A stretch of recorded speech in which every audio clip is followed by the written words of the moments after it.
you can't really create a product and then launch it. Because first of all, you don't know how to do that. You might know how to create the product, but you do not know how to market or sell it. You don't know how to advertise it. You don't know how to communicate about it. You don't know how to ship it. Like, there's all sorts of things you just don't know. But worse is you don't know if people will use it. And so what companies do that roll out new products on a relatively continual basis do is they don't develop the product and then go sell it. They continually communicate with their customers about what product the customer is willing to buy next, and then they develop that. And so you have to have your market identified, and then you have to be in continual communication with the market while you develop the product. It's not, I build a better mousetrap and the world comes, marching to my door. That isn't how it works. You got to find out if someone wants to buy your stupid thing. And then the next thing is that even if you have a great thing, you're going to go talk to people and they have 50 great things that they might buy. And they're all great, but they're not going to buy all 50. They might buy one, maybe, and maybe they'll buy it this week, but probably they'll buy it in 6 months. And they're not going to buy any of them, no matter how great, unless they're on fire and you're selling water.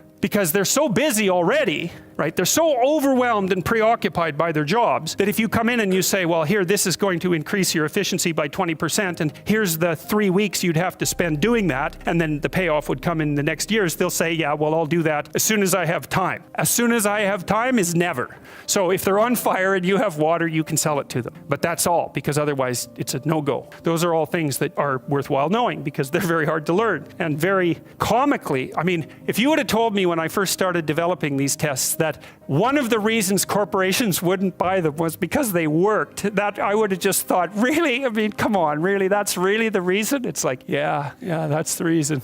Very, very problematic. And then they already have their processes in place and they're entrenched. And then the next problem is, you haven't got any customers. I think I told you that before. You don't have any customers and you show them the statistics, but they can't understand the statistics. And they also have 200 other people selling them things, and 50 of them are crooks. So they're just lying about what they're doing. And they can't tell the difference between the liars and the people who are telling the truth. And so they can't understand the statistics for themselves, and they can't verify them anyways. So what they ask you is, who else is using it? And if the answer is, well, everybody, then you don't even have to do the sale because you're already rich. And if the answer is nobody, then they're going to say, well, why is nobody using this? You say, well, it's the hottest thing that's come along. And they think, well, I'm not going to be the sucker who gets painted, red and fired because this failed. That they do not think this might make me succeed. People do not care about whether or not they succeed. They care about whether or not they fail. And so that's another thing, is that if you're marketing something and you can say this will stop you from being identified as a failure,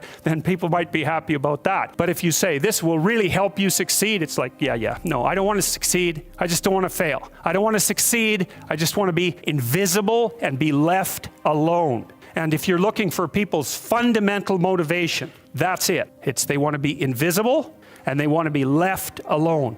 I tell you the zebra story? Any of you know that story? Okay, I'll tell you this zebra story. Stop me if I've told it to you before. This tells you everything you need to know about human beings. So it's worth knowing. Okay, so zebras have stripes, and people say, well, that's for camouflage. And then you think about that for 2 seconds, and you think that's a really stupid theory, because lions are camouflaged and they're like golden, like the grass. And zebras are black and white, so you can see a zebra 5 miles away. It's like, there's a zebra, it's black and white. So the whole camouflage thing, that's just not working out so well as a hypothesis. Okay, so biologists go and they decide to take a look at some zebras. And so they're looking at a zebra on the herd, because there's no zebra, right? Just like there's no fish. There are schools of fish and there are herds of zebras. There isn't a fish. This is why I think the cod aren't coming back. There are no cod. There are massive 100-mile long schools of cod, 10 stories deep, 20 million years old. You wipe out the school, you don't just get to throw a cod in the water and say, well, off you go. It's like, well, where's my city? It's like launching you in the middle of a field. It's like, well, go out there and reproduce. It's like, no, that's not going to happen, So without the school, there's no cod, and you can't just introduce a whole school of cod because you don't have a whole school of cod. So, maybe the cod are never coming back. And zebras are the same thing. There's not a zebra. There's zebras. You're looking at the zebras, trying to study a zebra, and you look at the zebra and you make some notes and you look up and you think, oh, Christ, which zebra was I looking at? And the answer to that is you don't know, because the camouflage is against the herd and the black and white stripes. There's a variety of reasons for the stripes. The fly flies also seem not to like the stripes. But, you know, usually things evolve for multiple reasons. But anyways, it's very difficult to parse out a zebra against the herd. You look down, you look up, it's like, uh-oh, all those damn zebras look the same. Yes, the camouflage is effective, but it's against the herd. So then you think, well, we better identify a zebra so we can see what he's up to. So then you take your Jeep and a can of red paint and a stick with a rag on the end of it, and you drive up to the zebras and you paint their haunch red a little bit, put a nice red dot on their haunch, or maybe clip their ear with a cattle clip. And then you stand back and you think, hey, I'm pretty smart. Now I'm going to watch that zebra. So what do you think happens to the zebra? The lions kill it.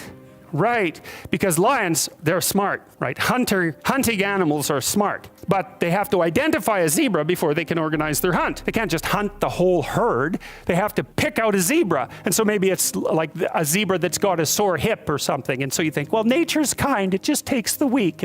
No, zebra or lions like really healthy, delicious zebras, but they look like all the other healthy, delicious zebras, so they can't get a bead on them. But if they're small and just born, or if they're limping, or there's something that identifies them, then the lions can pick them out. And then they do pick them out. And so the rule for human beings is keep your damn stripes on so the lions don't get you. And I'm telling you, man, if you want to remember one thing from my class about human motivation, that's a good thing to learn. People camouflage themselves against the herd, and they like to be in the middle of the herd, which is what fish do, by the way. If you have a big school of fish, the smart, healthy, large fish are in the middle of the school. Because you know what you call fish on the outside of the school? Bait. So that's what people are doing. They're trying to move into the middle of the herd all the time. And the herd moves around, or the school moves around, and people are going, well, I'm in the middle. I'm staying in the middle here. So I've got this protective ring of people around me so the predators don't pick me out and do me in. Okay, so that's part of the reason why I said, well, you can't sell something to someone for